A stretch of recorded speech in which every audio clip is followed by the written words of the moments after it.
But the thing is that the media and the politicians have convinced us as citizens that once the campaign is over, that the battle has been won. Nothing could be further from the truth. The campaign is a battle strictly for the politicians. For us as citizens, for our nation, for our future, the battle begins the day after the election. And there is every opportunity now, the day after the election, to effect change by applying the proper political pressure to those who won, just as much as there was the day before the election. And we have to, at this point, our job has just begun as citizens. Quite frankly, I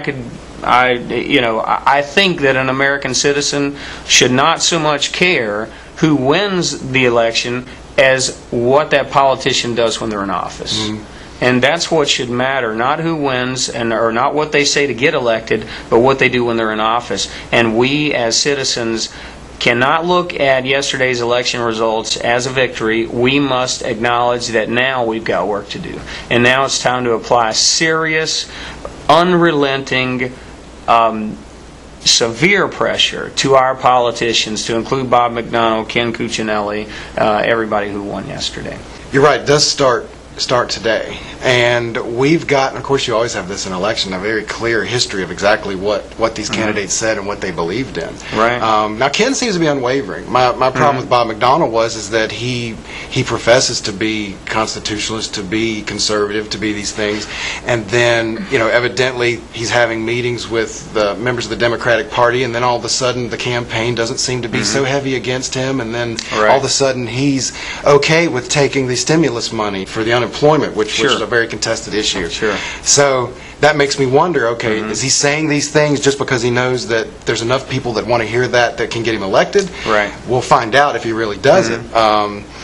And hopefully in the group that was elected yesterday, there will be enough people who really meant that stuff. Well, I would just I would caution against that. I would definitely caution against that. I would not place 1 ounce of trust or confidence in any politician who was elected yesterday. By their very nature, they are not to be trusted, and I would definitely warn any conservative that takes pleasure and peace and from yesterday's election results. I would suggest that you be on guard. So. I was moderately relieved that some of the people that I did not want to win didn't win, but am skeptical today as to whether anything that I would expect to happen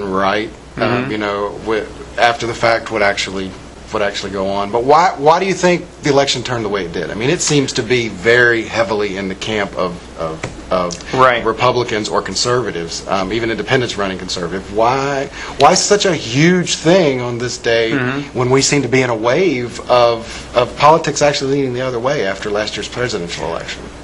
Well, there are several reasons for that. The biggest reason is that the media has a way of shaping public opinion. During the election of President Obama, the media was to the 99th percentile promoting the election of President Obama.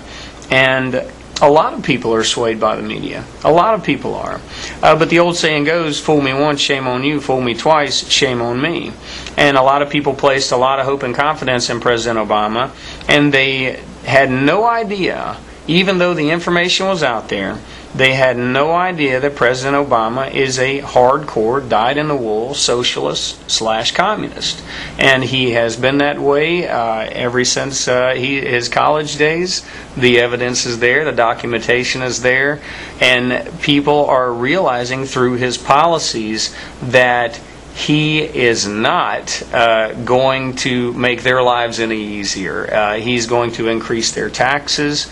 He is going to he is going to severely damage the sovereignty of the United States of America, and people did not realize that before the election. They thought that. Do you think most of the people that voted for him understood that? I mean, do you think they No. have any capacity Absolutely to understand not. the power of the president through making treaty to give up U.S. sovereignty to other powers? Do you think Unfortunately, most American citizens do not pay close attention to politics, and that's a sad but true statement. Even though the information is out there, they don't. And our Democrat Party, as the Democratic Party as it exists today, in no way, shape, or form reflects the Democratic Party of even 50 years ago. FDR was a socialist, but not every Democrat at that time was a socialist. Today, virtually every Democrat, without exception, is opposed to our Constitution, and they believe in socialism, not because it helps the people, but because if you study socialism, it is one of the finest political organizations to maintain power.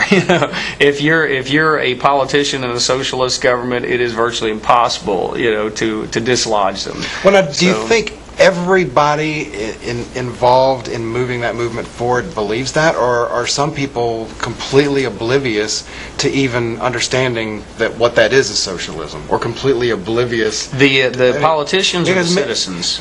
Well, both, because I would think that there's many of the politicians probably, because there's a lot of them with a severe lack of experience, probably think that what they're espousing to and what they've joined in on is good for people, because they wouldn't know what is good or what is bad, not having enough of a background in history, economics, in any of these things to really understand the cause and effect of these things. Not true. Politicians know for a fact that socialism does not help the people. They know that. The politicians use the socialist mantra to get elected and then to stay in power. They've always done that. If you asked Castro in Cuba, how's those socialist policies working out for your folks? Well, he knows that they are...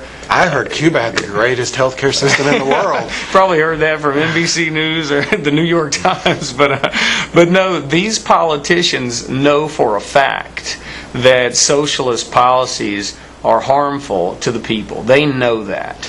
But the people themselves, it's such a good message because there are so many people out there that want a free lunch. They want a free lunch. They want free health care. They want a free education. They want income without a job or job security, all these different things. And when these deceptive and lying politicians go to them and they present them this socialist utopia, a huge portion of the population is going to jump on board. And the politicians know it. But no, there is virtually no politician that believes that socialist policies How about one work. that just thinks it would work if it were just done right this time? No. As Americans, we're so much better. If we do socialism, we'll do it better than the Russians, than the Cubans, than Not true.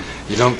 No. Not one politician? Not one, and the motives, we have to understand the motives of these politicians. The motives of these politicians are, unfortunately, if you look at humanity as a whole, a lot of this stuff is based on human nature. There are a lot of human motivations that are positive, but then again, there are many human motivations that are negative. And our founding fathers warned us against a large centralized government. And the reason they did is because they understood human nature. They knew that time and time again, the people that sought political office, that sought political power, maybe didn't have the best of intentions. And you see that across the board. If we were to look, just like a state trooper catches 1 out of 100 speeders on the interstate, 1 out of maybe maybe 1 or 2 out of the 535 elected representatives in Washington D.C. get called for graft and corruption. I would submit to you that it is virtually all of them, and the reason being is because there is so much money and that is going through Washington D.C. and there's so much incentive. And when you have that type of money and that type of incentive, you're going to draw from the worst of the worst, the greediest, the most dishonest. And our founding fathers knew this. And there is just no reason whatsoever for anyone to trust anything a politician says. None whatsoever. And no politician believes that socialist policies work. They simply know that it's a good sales pitch to a huge portion of the population.